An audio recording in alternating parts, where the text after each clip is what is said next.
مکہ مکرمہ اور مدینہ منورہ وہ مقدس مقامات ہیں جن کے ذکر پر نہ صرف ہر اہل ایمان کی دھڑکنیں تیز ہو جاتی ہیں بلکہ زیارت کی خواہش میں شدت آ جاتی ہے۔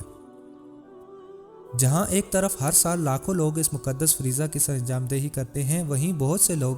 جو بے پناہ شوق اور جذبات سے سرشار ہوتے ہیں اپنی مالی حیثیت کے باعث یہ سعادت حاصل نہیں کر پاتے۔ مگر حال ہی میں سعودی حکومت نے خانہ کعبہ کے مقدس حجر اسود کو مسلمانوں کے گھروں تک پہنچانے کا دعویٰ کیا ہے۔